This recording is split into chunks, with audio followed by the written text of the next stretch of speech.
Welcome back to me reading Transported, a Wings of Fire story. This time, it's going to be over chapter 10. If this is your first time watching this little series, I recommend you to watch the previous chapters or read them yourself, or else you'll be very confused. Now, without further ado, let's begin.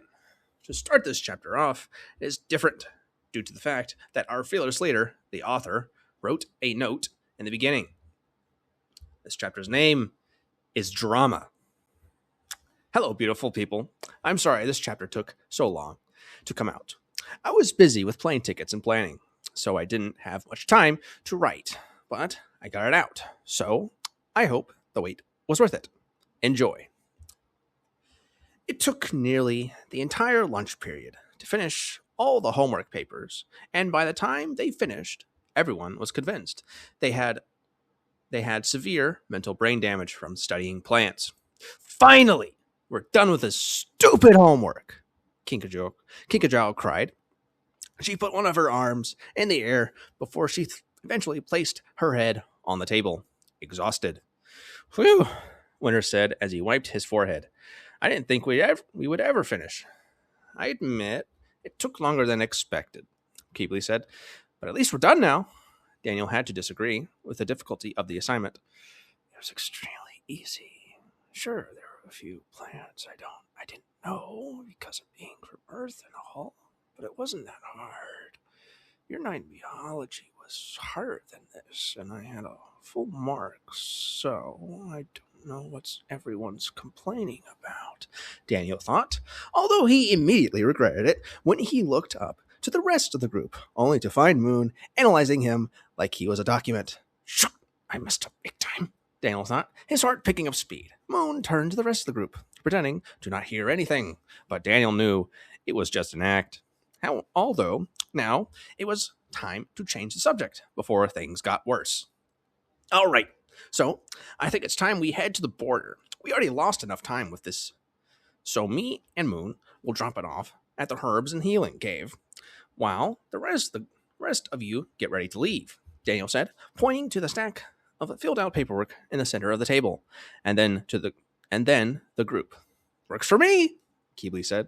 All right, meet us in the entrance to Jade Mountain Academy in exactly 5 minutes, no less, Daniel said sternly. Winter nodded before running off. The rest of the Jade Winglet followed behind in suit, except for Moon. Daniel's plan was to isolate Moon from the rest of the group so he could speak to her privately, and dropping off the papers together was the perfect way of doing just that. So, Moon started. I know you want an explanation for this, Daniel said, slightly worried and scared for how she would respond. Moon nodded, her face dropping from a curious look to a slightly worried state. She probably noticed how he was feeling due to the tone of his thoughts, and such tried to calm him down a bit. I know this is difficult, but like you said before, a friend group without secrets is a friend group less likely to argue amongst each other, Moon said. No, you're right, but you'll probably freak out and be unable to look at me in the same way. Oh, please, Moon scoffed. It can't be any more shocking than my mind reading and future sight. Because of other encounters, there was no need to hide her secrets from Daniel, as it was clear he already knew them. You only think that, Moon. If I already knew your most shocking secrets, then how shocking do you think mine is? Daniel thought to her telepathically, as he didn't want to risk someone hearing him.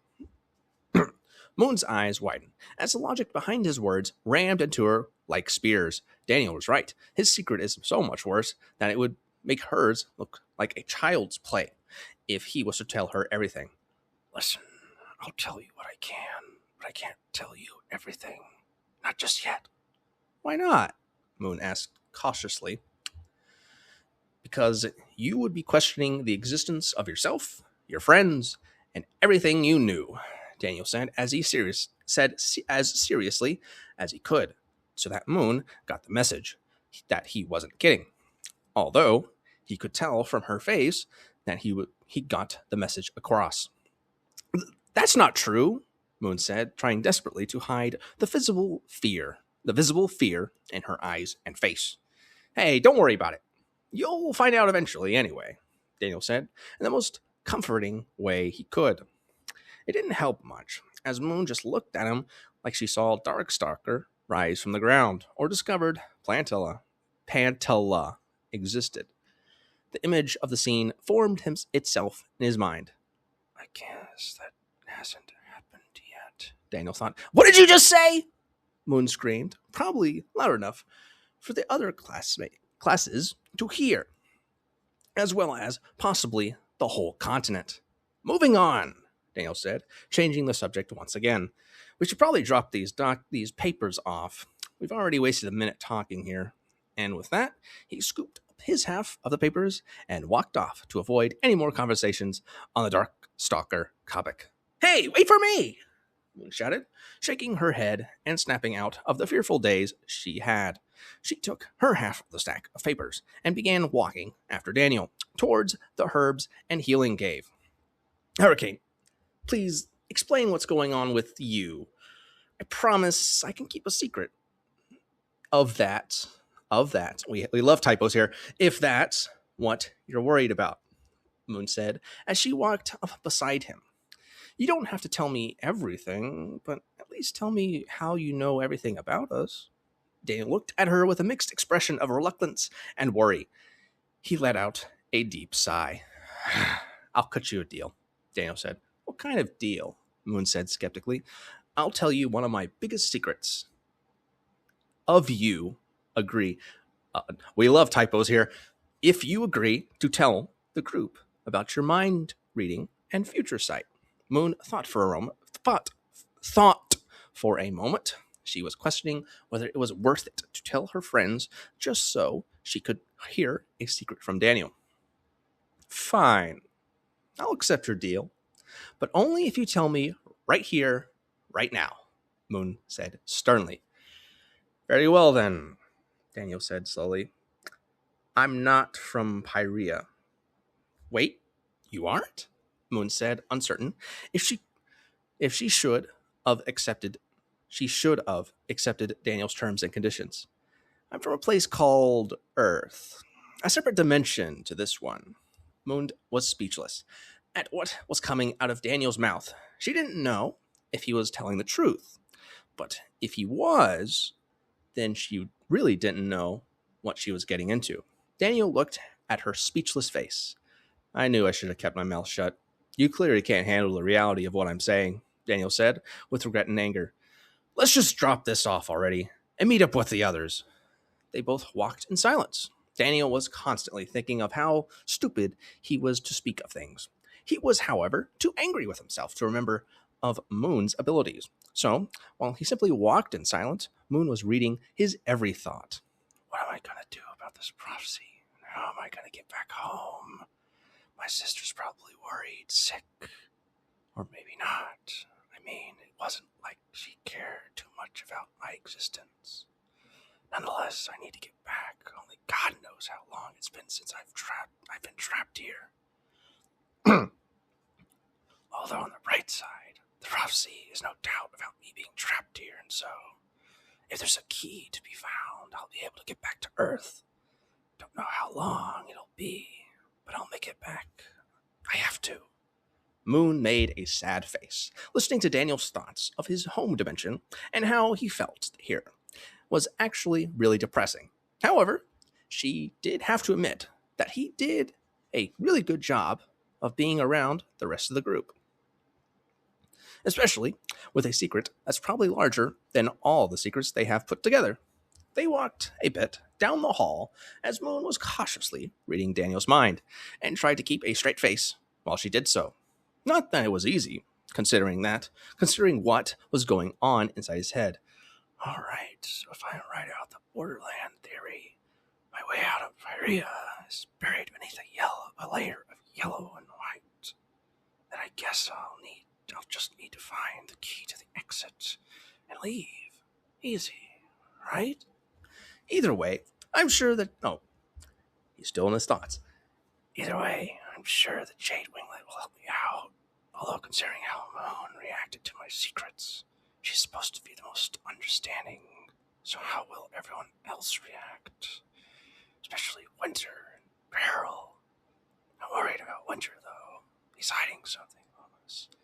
and from the looks of it, he thinks that we'll hate him if we found out about it.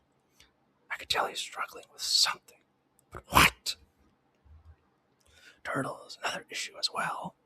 He's too open about his secret. I will admit that it might be even larger than Moon's, but it'll help all of us out. He's probably scared of people using him for their own gain if they found out that he's... Oh, look, we've made it already! Moon snapped out of his head. Moon snapped out of his head. Looking up from the floor, she realized that they had indeed already made it. Hey, Moon! Hurry up or we'll be late to meet with the others, Daniel said as he raced to the front desk, plopped the papers on it, and it in a slightly disorganized piles. Daniel said as he raced to the front desk, plopped the papers on it in a slightly disorganized piles before rushing out towards the school entrance. Moon did the same, keeping close behind him. The gong's about to ring. We need to be out of school by then. Right, Moon said. Almost as if on cue, Tsunami appeared in front of them. Whoa! Daniel and Moon both said as they quickly came to a stop, leaving a trail of claw marks along the stone floor. Hi? Daniel said, worriedly giving a small chuckle. We were just on our way to class, Moon said, before being interrupted by Tsunami. Don't even try anything. Oh, don't even try. Don't even try. I heard everything. So I'm guessing there's no talking you out of it, Daniel said with a smile. Daniel looked back to see Moon also giving a cheeky smile behind him.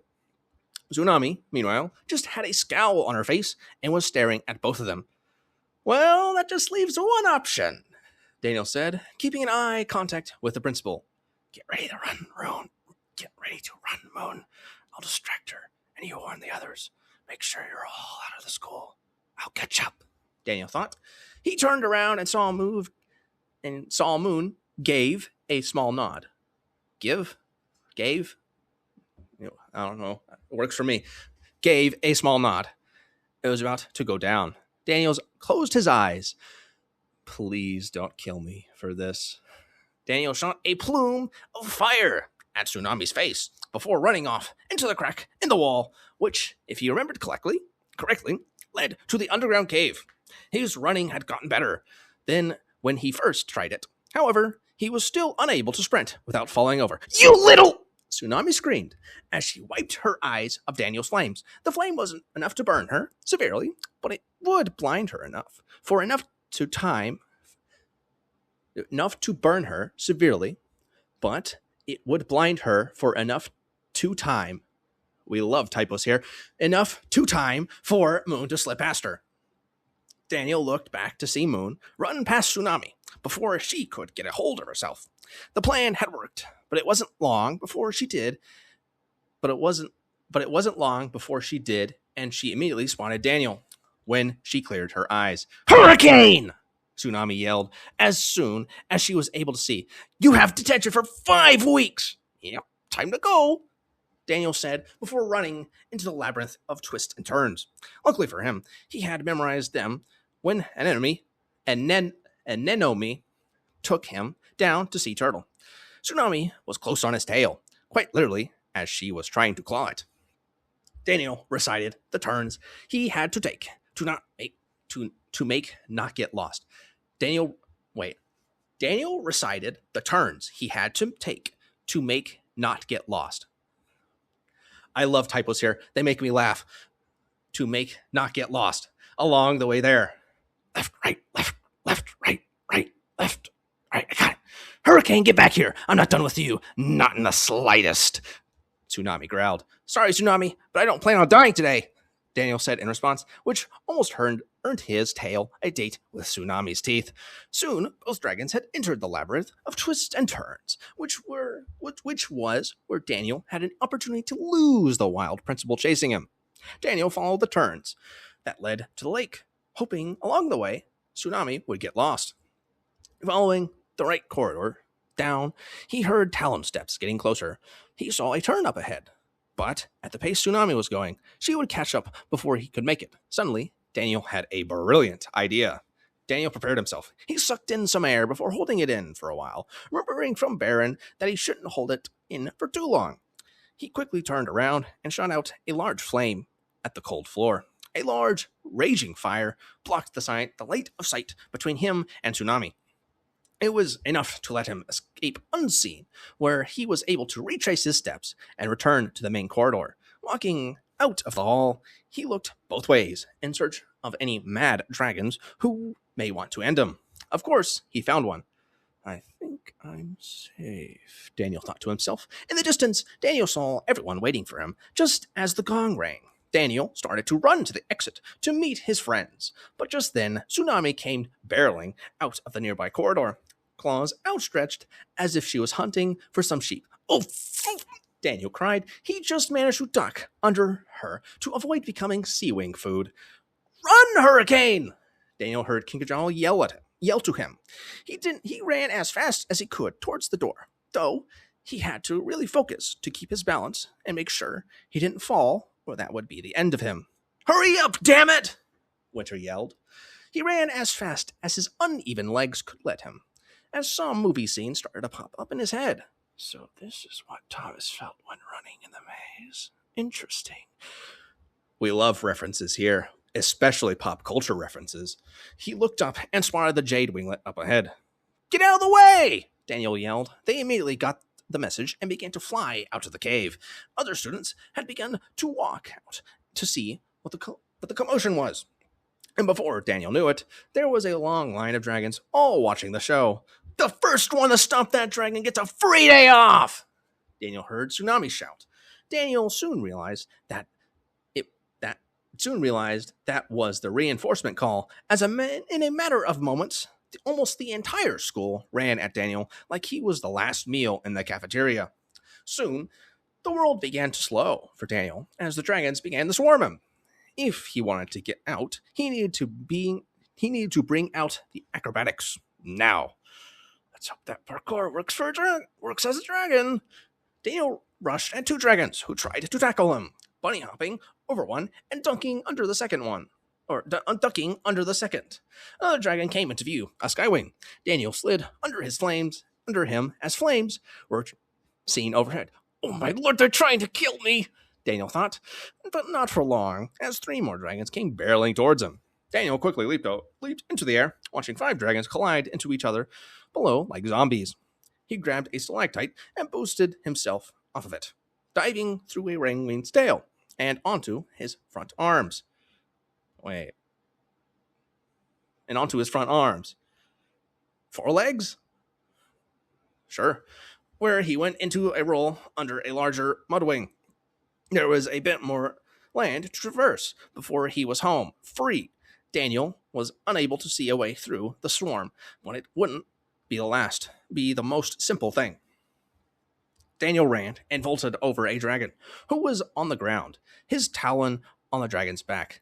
Kicking his legs over, he immediately went into another slide under a group of sky and mudwings as they shot blasts of fire at him. He saw his chance when a dragon was in the perfect position to be used as a ledge to jump off of. Running up, he put his front arms.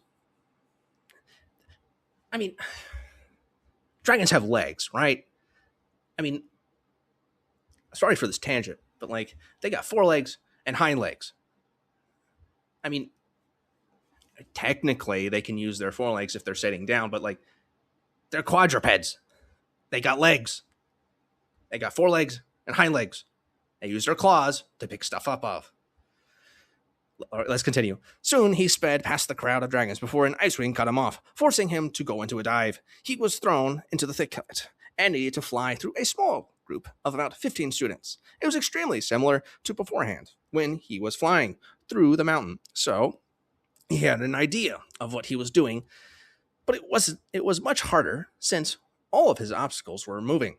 It's your time to shine, Daniel. If you're truly fast enough to rule the skies like it states in the prophecy, then you are able to get through this, Daniel thought to himself. Diving under two bursts of flames, he began to soar through the group of dragons, making quick turns to avoid sharp chomping jaws and deadly tails from the students. He flew up and under a blur of different colors and shapes, which he could just make out to be a rainwing and nightwing scales. Soon he came into a clearing, as he managed to bypass practically the entire school. It looked like he was going to make it. Then, out of the blue, Tsunami jumped him, cutting him off from the exit. It would be impossible to stop or weave out of the way from his momentum, and sliding under wasn't an option. As Daniel saw, she was ready for that as well. Having only mere seconds to react, Daniel knew he was done for, unless he did something no one would expect. So, he did just that. Daniel leaped onto his front two talons into a handstand-like position. Then he boosted himself over the blue dragon using his arms and wings. Daniel landed on the other side of her and turned to face Tsunami and the rest of the school of dragons, who he had just bypassed. There were a mix of different expressions, but the most common one was definitely astonishment.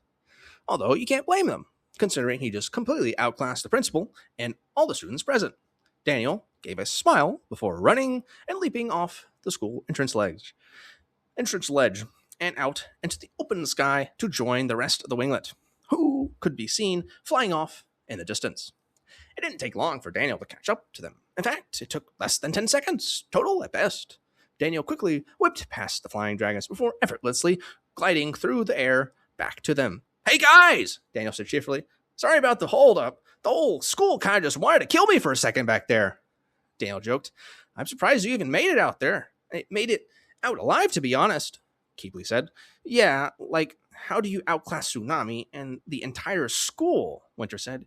"You've earned my respect all over again." "Ha!" Daniel laughed. Guess I'm just better." "No kidding," Turtle chimed in.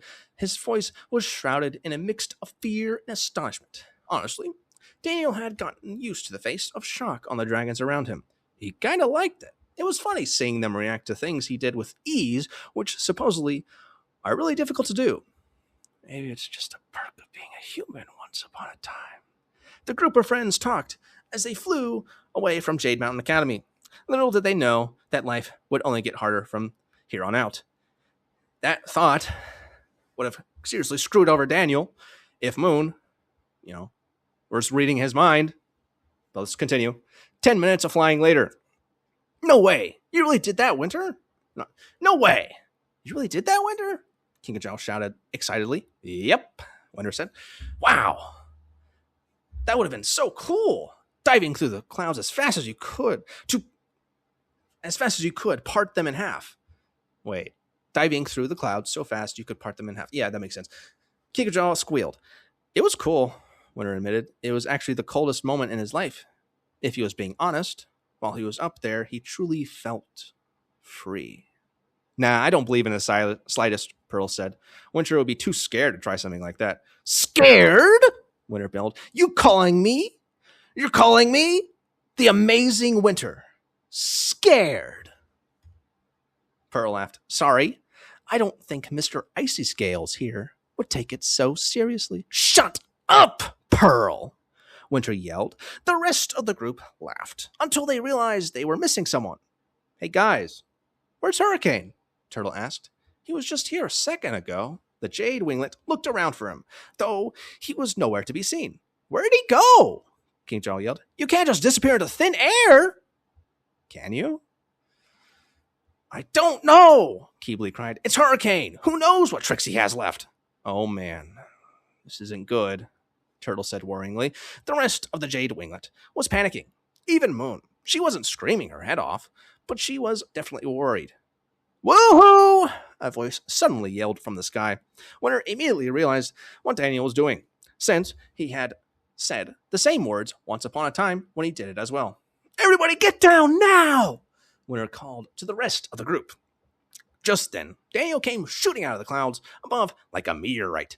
He scooped up Winter by the talon and took him into the air with him. The freezing temperatures of Winter's scales almost caused Daniel to drop him immediately, but he held on. "Hey, what are you doing?" Winter yelled as he was carried above the clouds. Up above the clouds, his friends becoming little specks of color on the sandy floor before disappearing from view. "I'm just having some fun," Daniel responded, way too casually for the situation at hand. Okay then, but why did you drag me up here? Winter screamed. I thought you would enjoy giving your friends a show. Daniel smiled. Winter just mumbled something that Daniel couldn't make out, but he really didn't care. He went into a full dive, all limbs tucked in, as he let go of Winter's arm. Oh no! Winter started before his voice was unable to be heard from Daniel's position. However, soon, Winter was diving beside him. I hate you so much right now, Winter said with a soft scowl on his face. I'll see you on the other side then. Daniel shot him a goofy grin before he dived out of sight. Thick clouds blocked his vision as he continued to dive into the oblivion. The desert came into view a few moments later, as well as some moving specks of color, which Daniel assumed was the rest of the Jangwinlet. Time to blow their minds again. Daniel laughed to himself before diving past them at an alarming speed. Daniel did a loop to fly overhead, just to see Winter close behind him. Hey, let's blast them with sand. It'll be funny, Winter yelled. I'm down, Daniel replied with a malicious grin. Just blast them with wind upon landing. Nature will do the rest. Deal! Both Daniel and Winter immediately dived the group of dragons. They were getting closer at an alarming speed, but it wasn't until the last possible second when Winter gave the signal. Now! Both dragons spread their wings to slow down quickly. It caused a massive gust of wind and sand to form and land directly on the rest of the group. When the sand cleared, all that could be seen were 5 dragons who looked like they had a bit too much fun at the beach. Pearl's fire scales had heated up the specks of sand and caused some of the smaller bits to slightly melt, giving off a very faint, shiny coating on spots of her scales. Yeah, it looks like glass. If you heat up sand, it makes glass. Yeah, it works in Minecraft. Upon seeing their friends, both Daniel and Winter cracked down in laughter at the mess they caused. Really, guys? Winter whined. He was covered in sand, so much sand. He was covered in sand, so much sand from head to toe. Dragons have toes. Yeah, they do have toes.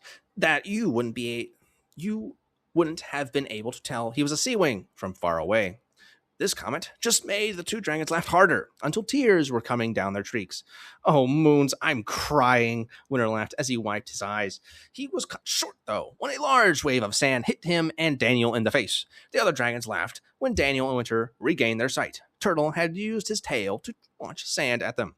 All right, we deserved that, Daniel chuckled as he walked towards the group. How's that for scared, Pearl? Winter spat playfully. All right, I take back what I said. That was actually pretty impressive, Pearl admitted. Winter gave into a smile as Pearl's comment, which visibly shocked the others, but nobody said anything. Anywho, Moon interrupted, apart from the fact that we're covered in sand, and I just realized that we're all going to be in so much trouble when we get back to school, which way is the Sand and Ice Kingdom border? Because we've been flying in the desert in a random direction for the past 15 minutes. Everyone turned to look at Daniel. What? Daniel asked. There were a few moments of awkward silence before he realized, oh, right. He reached into the belt bag and pulled out Baron's map. He placed the map on the ground in front of him and the group, his talons on the top left and bottom right corners of the map. It blocked out the Ice Kingdom and a part of the rainforest, but it didn't matter, since they were focused on the Sand Kingdom. All right, so if we went directly west from Jade Mountain and been flying for about 15 minutes, we should be somewhere around here, Daniel explained as he made a temporary mark on the map with a small pile of sand. So, if we're roughly in this area, then we should just have to keep flying northwest until the temperature starts to drop. Then snow will appear, and that's where we plan our next move, Daniel continued as he put the map away. Sounds good, but one question, Moon asked. How are we supposed to not get killed by the Great Ice Wall? Only Winter is able to get past it, and it guards the border. So, unless you're planning on letting Winter search the whole border alone, we need a plan. Daniel didn't thought about that. It was true, though. None of them but Winter could survive the ice wall. They need to think of something fast, or else this would be all for nothing. Daniel was thinking of a plan when his train of thought was interrupted. Winter, I know this might be difficult for you to say, but we need a way around the great ice wall, Keebley said in his most convincing tone. No! Telling you would be like betraying my tribe. I know this is important, but I can't tell you. Winter seemed upset about what he was saying. Daniel looked at the argument at hand and couldn't help but feel bad for Winter. You can't blame him, though. Choosing between your friends or a tribe isn't a choice anyone should have to make, Daniel thought. Keebley, no! Winter screamed. I can't. Don't you understand that? I do. But remember, it won't matter in the end if all of Pyrea is going to burn. Get that through your thick skull. Keebley immediately covered his mouth with his talons. The rest of the group went silent at his words. Winter looked at Keebley, dead in the eyes, hurt by what he said. Keebley started. Just leave me alone, Keebley, Winter said softly before gliding off to the top of a sand dune. Keebley was just about to fly after him when Daniel stopped him. Just give him some space. It's a hard decision he's making, especially after what you just said to him, Daniel said. Look, I'm sorry, okay? Keebley cried. I didn't mean it. Tears started to crawl down his face. Keebley, Daniel said softly, give him some space. He repeated. He'll come around eventually. Okay, Keebley sighed, wiping the tears from his eyes before leaving Daniel to his thoughts. Damn, what are we going to do? Winter's upset. It's true, we need the info, but we can't push Winter to tell us, especially not after what just happened. We need another plan. But then he sought an opportunity. Daniel unscrolled the map again and smiled when he spotted what he was looking for. There it was, in the top right corner of Pyrea, the great ice cliff in all of its glory. It was marked so clearly on the map with its thickness, and what areas of Pyrea. Wait, what? On the map with its thickness. Is that a double? With its thickness. That's one typo. And what it areas. I think that's number 2. What it areas on Pyrea. It defended. Oh yeah, that's number 2. The first one is it was marked so clearly on the map with its thickness. Ha ha ha. And what it areas. That's number 2. A double ha ha ha of Pyrea. It defended. From the looks of it, the Great Ice Cliff only defended the southern border. So the frozen beach next to the Ice Kingdom was safe to traverse for the other tribes. And he's taking inspiration from the Mongols. A big fucking wall doesn't stop much when you can just go the fuck around it. Like the Ice Kingdom borders the sea, right? Just like go around the wall. I doubt it goes all the way to space. If you fly high enough, you might pass out, but you'll be able to make it across. Then again, well, I never read what was it? Like not the novel that shows the pictures. The graphic novel. I never read that. So I don't know what it looks like. But from the Wikipedia article, or the fandom Wikipedia article, it doesn't look like it goes to space. So yeah, you can still fly over it. I think you just found now. Tangent aside, I think I just found our way in. Yeah, I guess you did. A voice said from behind him. Ah! Daniel shrieked, spinning around to see Moon standing there, peering at the map in the sand. Jeez, just don't sneak up on me like that. Sorry, she said, but I see you found a way around. Yeah, I did. If we fly to the west coast of the Sand Kingdom, we can follow the beach all the way up and avoid the Great Ice Cliff. I'm still not too sure on how we can search the broader. B-O-A-R-D-E-R. The broader. Board. That's just a misspelling. Yeah. The border. But at least we'll be able to get to it unharmed, Daniel explained. Well, that's a start, Moon said. Also, it'll be dark soon, and I prefer if we found shelter to sleep in instead of freezing in the desert, since the temperature is going to drop during the night. That's a good idea. Round up the others. We'll get ready to fly soon, Daniel said as he tucked the map back in his pouch. What about Winter? Moon asked. I don't think he wants to talk to anyone right now. I'll take care of him. Don't worry. Moon nodded as she walked towards the rest of the group. Keebly, Turtle, and Gigajow were chucking sand at each other. Meanwhile, Pearl was observing and commenting the match. This was because any grains of sand she touched for long enough were heated to very high temperatures, and she could potentially hurt someone badly if she decided to throw scorching hot grains of sand at them. Be more like glass than anything. It looked like they had forgotten about the fright or had chosen to ignore it, but Winter hadn't. It was time for Daniel to see what was up with Winter, since he knew it wasn't just the argument he was thinking about. Daniel walked towards the dune Winter was sitting on. He was staring out at the setting sun. It was quite a sight, actually. Hey, buddy, you all right? Daniel asked as he took a seat next to him. Keebly really regrets what he said to you back there. Winter grunted in response.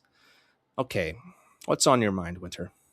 I never got the chance to speak to you after our little flying lesson, so I want to know now, Daniel said, a little harshly, but it was the only way to get Winter to listen. You'll hate me if I tell you, Winter said. Is this about Keebly? Daniel sighed. You need to understand that It's not about him, Winter spoke. Oh. Then what is it about? Daniel asked. He knew that Winter had a lot of secrets and issues on his mind, but for some reason, Daniel had the feeling that this one was different. He didn't know why. It's about you, Hurricane, Winter said softly. Okay, now he knew why. About me?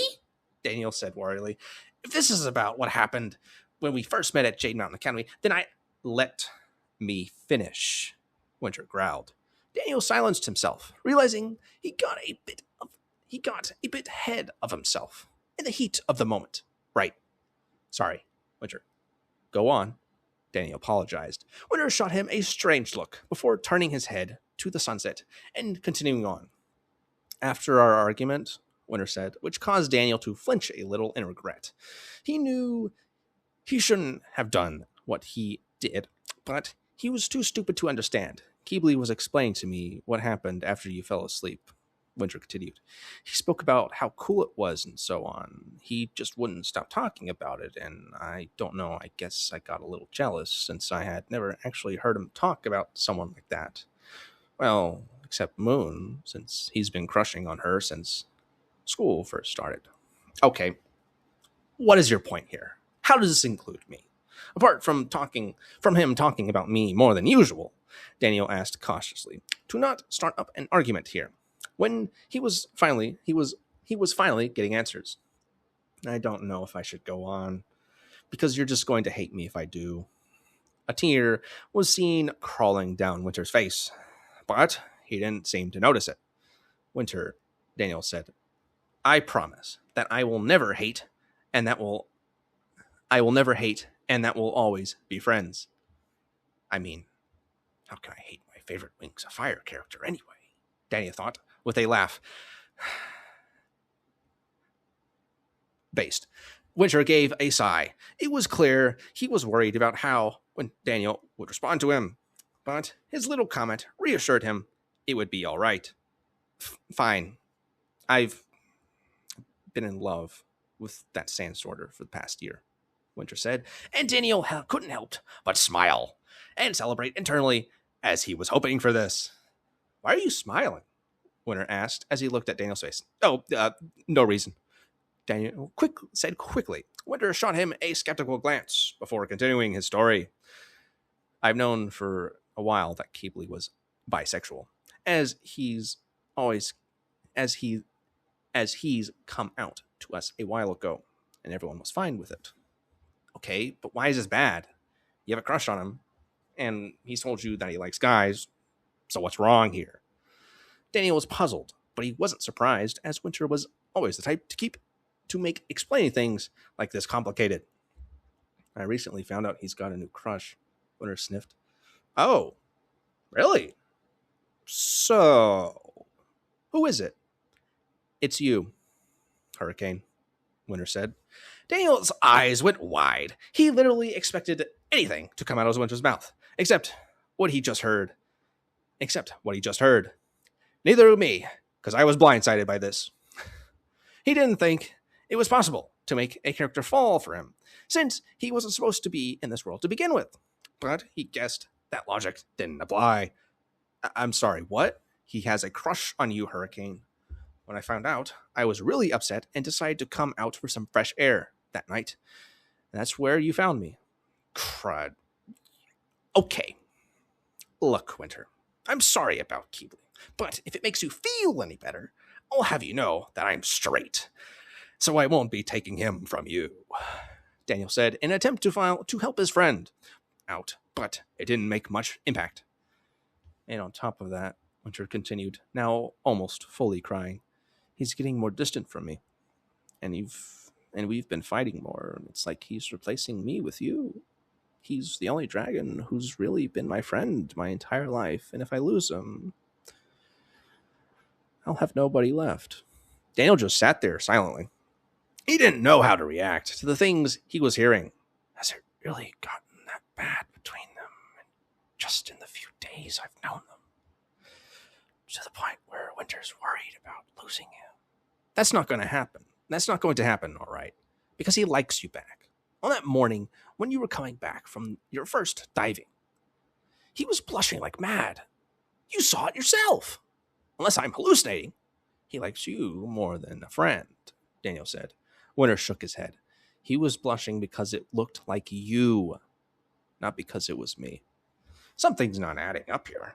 But I'll get it figured out. Don't worry. I'll help you out. I'll help you get with him, all right? Winter looked at him, his teary eyes glinting in the sunlight. Really? Winter asked hopefully. Of course! That's what friends are for, right? Daniel said, although he remembered that Winter didn't consider people as friends easily. Winter shot him a look which Daniel couldn't decipher as being either annoyance or hope. Right, Daniel blurted. I'm pushing it, aren't I? He tried to joke a little, but was cut off when Winter spoke. Can you promise me something? Winter asked, sniffling a little. This caught Daniel's attention a little. He was slightly skeptical, but kept his cool. Sure thing, Winter, Daniel replied, slightly worried at what he might say. Promise to never leave me. Don't abandon me like my parents did. His eyes went wide for a small moment. Winter was serious, and Daniel immediately felt bad for him, for all the suffering he'd gone through. I promise, Daniel said sincerely. He held out one of his talons, hoping he would shake it, considering that Winter didn't like hugs. Winter glanced at Daniel's talon before he took it with his own. Daniel was relieved. However, Winter then said something that truly made him smile. Thank you, friend. And that is the end of this glorious chapter. Except, as usual, the author's note at the very bottom. Finally, I finished the chapter. God, play tickets are such a hassle. But I got the chapter out. Same here, buddy. Sorry it took so long, but at least it was long. About 6K words compared to the normal 2 to 3K word chapters. Also, don't expect another one, because this took way too long. But apart from that, I hope you have a good day, and I'll see you all again soon. Bye! And that's it. So, my thoughts. The typos are down. That's good. Not good for me, because, well, I can't laugh at them anymore. I have to admit, the fucking Keebly crushing on Hurricane, I didn't see coming. That blindsided me. It's not bad. It just blindsided me. Okay, I don't care who you with. Love everyone for all I care. Except for gays. I'm a rampant homophobic. They terrify me. They could be anywhere. Jokes aside, it's pretty good. All right. See you next time.